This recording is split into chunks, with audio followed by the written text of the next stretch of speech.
샬롬, 이동춘 목사입니다.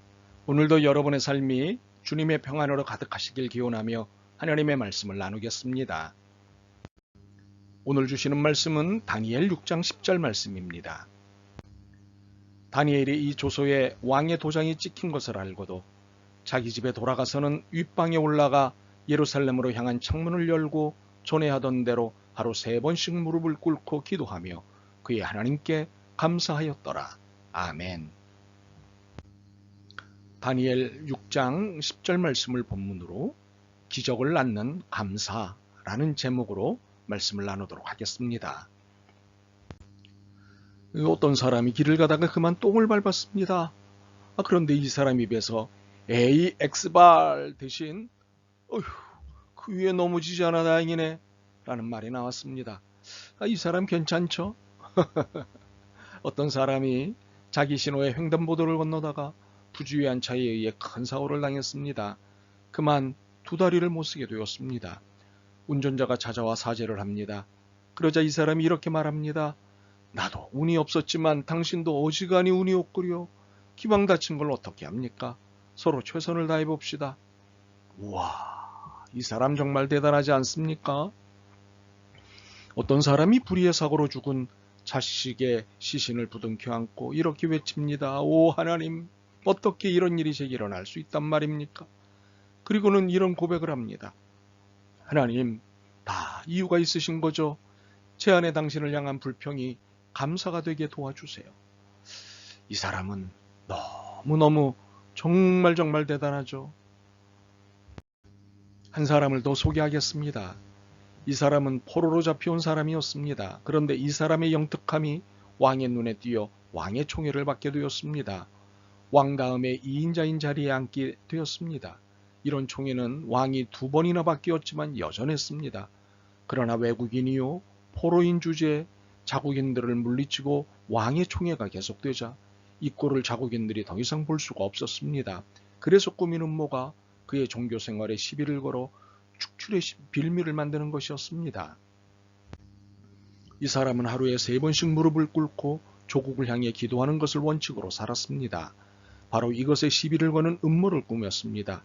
왕을 부추겨 왕을 향한 절대 충성도를 테스트하자는 아이디어를 내놓았습니다.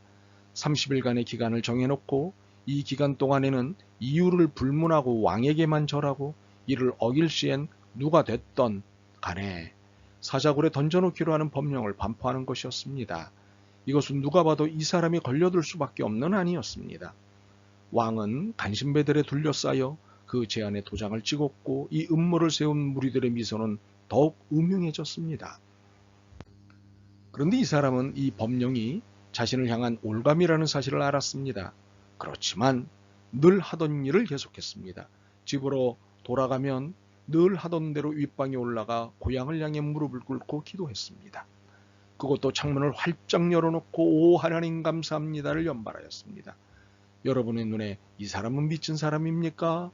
대단한 사람입니까? 미쳤다면 어느 정도로 미쳤고 대단하다면 어느 정도로 대단한 것일까요?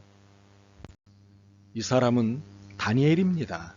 자기 목에 칼이 겨누어져 있음에도 불구하고 감사할 수 있다는 것은 사실 제정신으로 할 수 있는 행동이 아닙니다.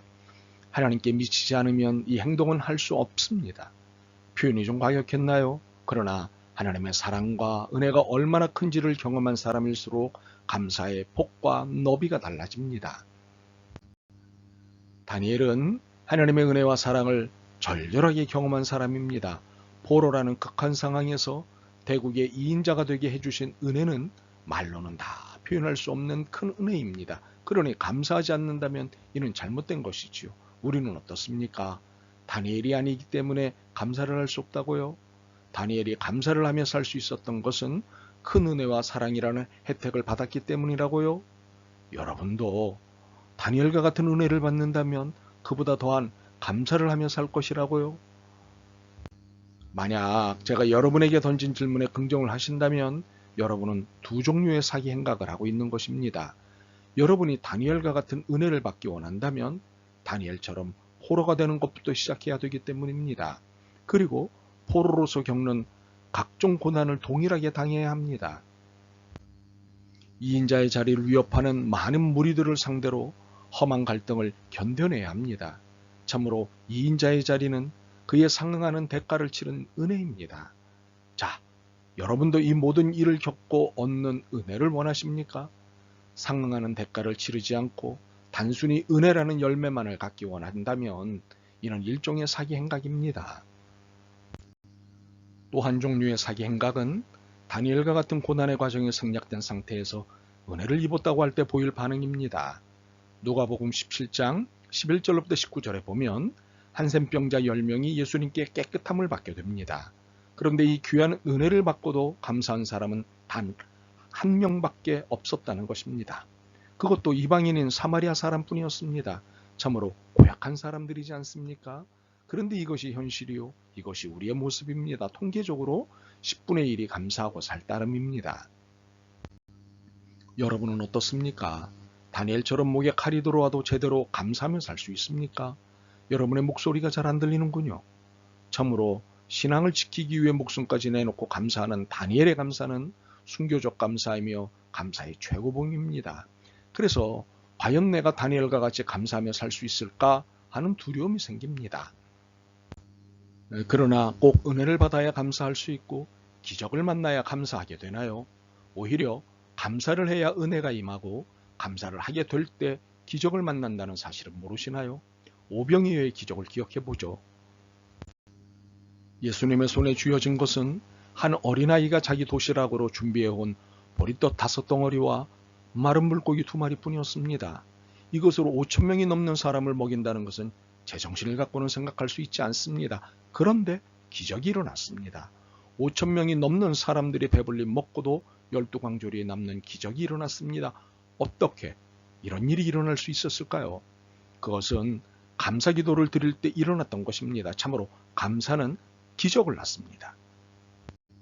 그런데 감사가 기적을 낳는다는 말은 말이 씨가 된다는 사실하고도 연결되어 있습니다. 즉 저주의 말을 입에 담고 사는 사람은 저주받는 인생이 되고 축복과 감사의 말을 입에 달고 사는 사람은 축복을 받는 인생이 된다는 사실을 알아야 합니다. 그래서 늘 말을 복되게 해야 합니다. 그리고 감사하는 사람들과 함께 지내면서 그들의 감사의 언어를 배워야 합니다. 그래야 기적도 일어납니다. 그러므로 감사하는 삶을 사는 사람들과 함께 살아야 합니다. 감사와 불평이 함께 있을 땐 불평을 더 쉽게 배우게 되기 때문입니다. 그러므로 감사하는 사람들과 함께 지내십시오. 그리고 큰 것을 얻고 싶으면 작은 것에 감사하십시오. 넘치는 축복을 받고 싶으면 부족할 때 감사하십시오. 인생의 문제를 풀고 싶다면 고통 중에 감사하십시오. 누리며 살고 싶다면 있는 중에 감사하십시오. 참으로 감사는 기적을 만드는 행위입니다. 다시 기억해 봅시다. 물고기 2마리와 보리떡 5덩어리라는 지극히 작은 것에 감사했을 때 5,000명 이상을 배불리 먹게 하고도 12광주리를 더 남기는 기적이 일어났습니다. 그리고 다니엘이 감사할 수 없는 상황이었음에도 불구하고 감사했을 때 그 보악스러운 사자들 속에서도 살아나는 기적이 일어났습니다. 이제는 여러분에게 이런 기적들이 나타나길 소망합니다. 그러므로 감사하십시오. 혹시 감사할 수 없는 상황이 와도 감사하십시오. 그래서 정말 대단한 사람으로 사시기를 기대합니다. 감사가 기적을 낳습니다. 아멘. 주님, 돌아보니 감사할 수 있을 때만 감사했습니다. 그러나 이제부터는 감사할 수 없을 때에도 감사할 수 있게 도와주옵소서. 감사의 사람이게 하옵소서. 예수 그리스도의 이름으로 기도드립니다. 아멘. 오늘도 여러분의 믿음과 삶을 응원합니다. 사랑합니다.